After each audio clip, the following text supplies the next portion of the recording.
We got a lot of stuff to cover today, okay? Okay. So we have been reading Because of Winn-Dixie. I'm happy to see you guys. Give everybody a wave. Thumbs up. We're ready to listen, right? So I went through and I decided that we needed to talk about how we were going to summarize the chapters that we've read so far, right? Because one of your tasks that you have to do today is you have to summarize chapter 4 and chapter 5, which are the two chapters I'm going to read today, okay? So when we went through, we read chapter 1. And in chapter 1, we found out that the setting was the grocery store. Hi, Somi.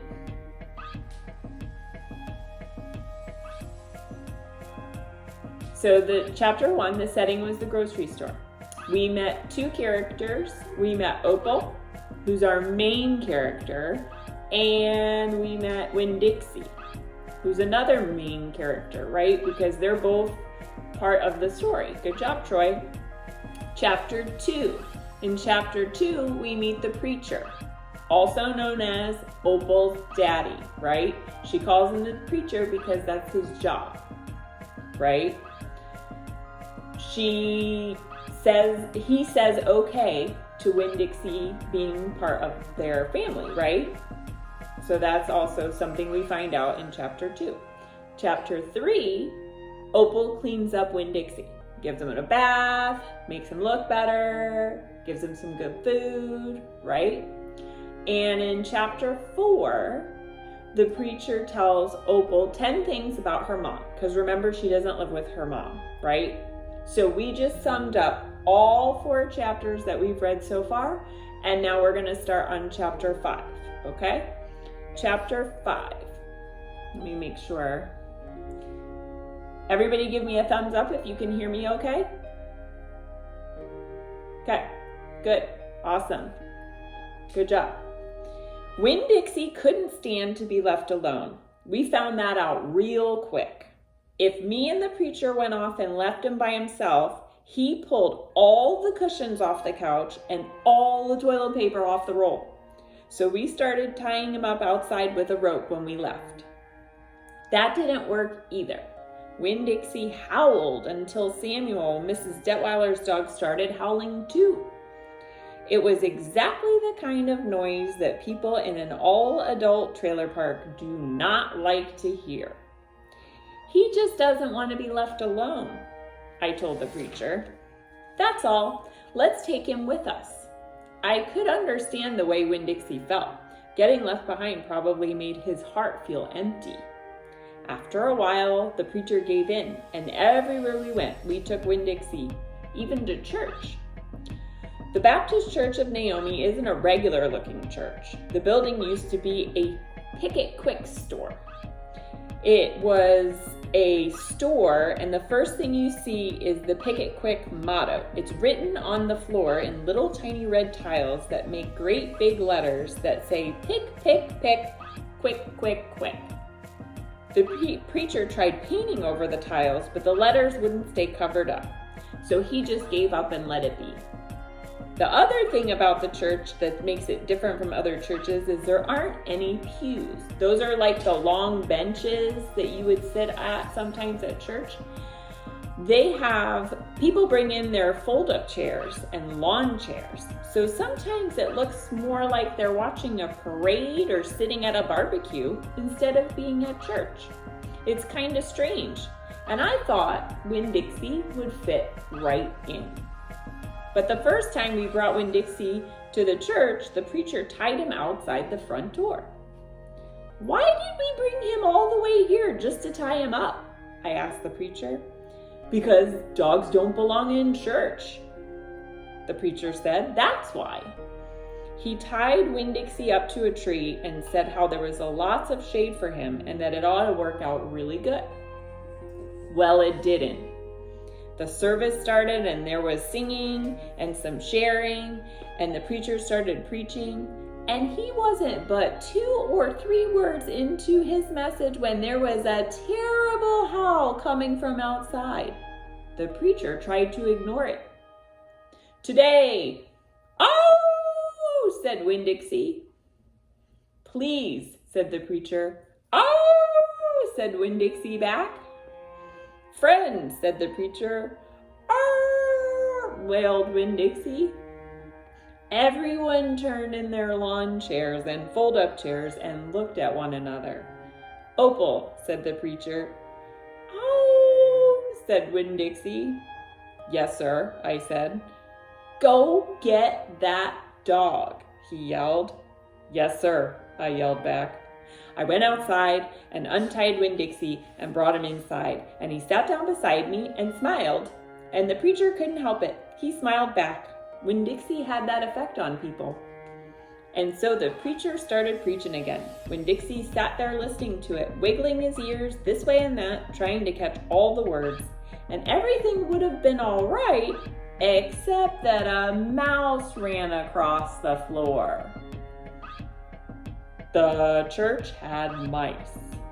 They were there from when it was a picket quick, and there were lots of good things to eat in the building. And when the picket quick became the church, the mice stayed around to eat all the leftover crumbs from the potluck suppers.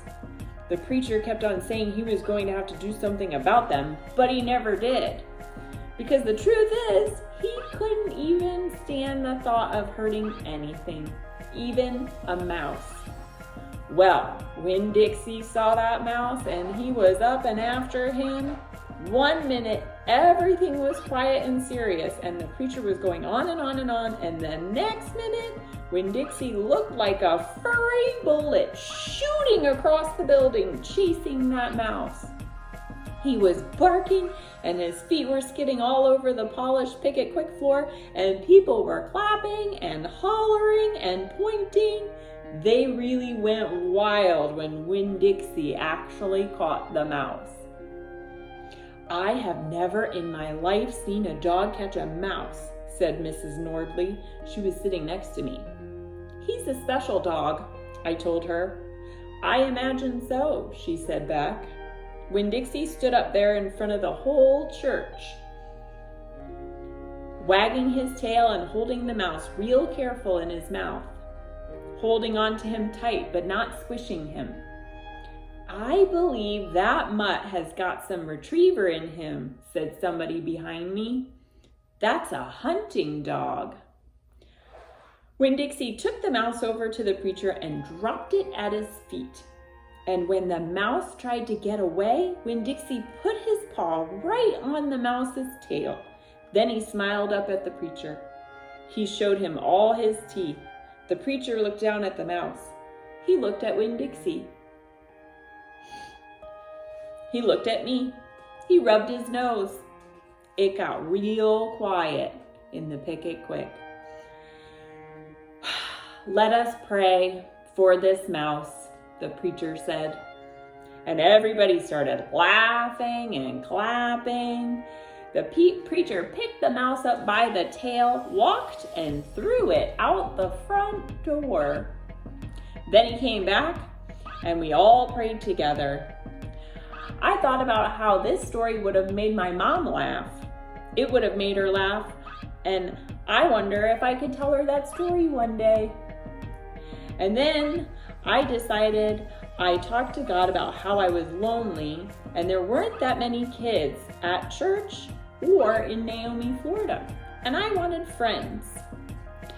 None of them wanted to be my friends because they probably thought I would tell on them to the preacher for every little thing they did wrong, and then they would get in trouble. But I wouldn't do that just because my dad's a preacher. And finally, I prayed for the mouse. I prayed he didn't get hurt when he went flying out of the door of the church, and I hope he landed on a soft patch of grass. So that was chapter 5, and that was a pretty busy chapter. There was a mouse. Winn-Dixie chased it all over the place, and luckily it seems like it's safe and sound. Now we're moving on to chapter 6. I spent a lot of time that summer at the Herman Memorial Library. The Herman Library sounds like it would be a fancy place, but it's not. We don't really go to libraries much anymore, right? You guys can look at stuff online. You can look at books online, right? You guys can go to Storyline online, all different places. But lots of times it's really nice to go to the library and check out books like this, like a regular book, right? It's just a little old house full of books, and Mrs. Franny Block is in charge of them all. She is a very small, very old woman with short gray hair, and she was the first friend I made. It all started with Winn-Dixie not liking it when I went into the library, because he couldn't go inside too. But I showed him how he could stand up on his hind legs and look in the window and see me there, selecting my books. And he was okay as long as he could see me. But the thing was, the first time Miss Franny Block saw Winn-Dixie standing up on his hind legs like that, looking in the window, she didn't think it was a dog. She thought it was a bear. This is what happened. I was picking out my books and kind of humming to myself, and all of a sudden, there was this loud and scary scream. I went running up to the front of the library, and there was Miss Franny Block sitting on the floor behind her desk. "Miss Franny," I said, "are you all right?" "A bear," she said. "A bear?" I asked. "He has come back," she said. "He has?" I asked. "Where is he?" "Out there," she said, and raised a finger and pointed at Winn-Dixie standing up on his hind legs, looking in the window for me. "Miss Franny Block," I said, "that's not a bear, that's a dog. That's my dog, Winn-Dixie." "Are you positive?" she asked. "Yes, ma'am," I told her. "I'm positive. He's my dog. I would know him anywhere." Miss Franny sat there trembling and shaking. "Come on," I said. "Let me help you up. It's okay." I stuck out my hand and Miss Franny took hold of it, and I pulled her up off the floor. She didn't weigh hardly anything at all. Once she was standing on her feet, she started acting all embarrassed, saying how I must think she was a silly old lady, mistaking a dog for a bear, but that she had a bad experience with a bear coming into the library a long time ago and had never quite gotten over it. "When did that happen?" I asked her. "Well," said Miss Franny, "it's a very long story." "That's okay," I told her. "I'm like my mama in that I like to be told stories. But before you start telling it, can Winn-Dixie come in and listen too? He gets lonely without me." "Well, I don't know," said Miss Franny. "Dogs are not allowed in the Herman Block Memorial Library." "He'll be good," I told her. "He's a dog who goes to church." And before she could say yes or no, I went outside and got Winn-Dixie, and he came in and laid down with a harumph and a sigh right at Miss Franny's feet. She looked down at him and said, "He most certainly is a large dog." "Yes, ma'am," I told her. "He has a large heart, too." "Well," Miss Franny said. She bent over and gave Winn-Dixie a pat on the head, and Winn-Dixie wagged his tail back and forth and snuffled his nose on her little old lady feet.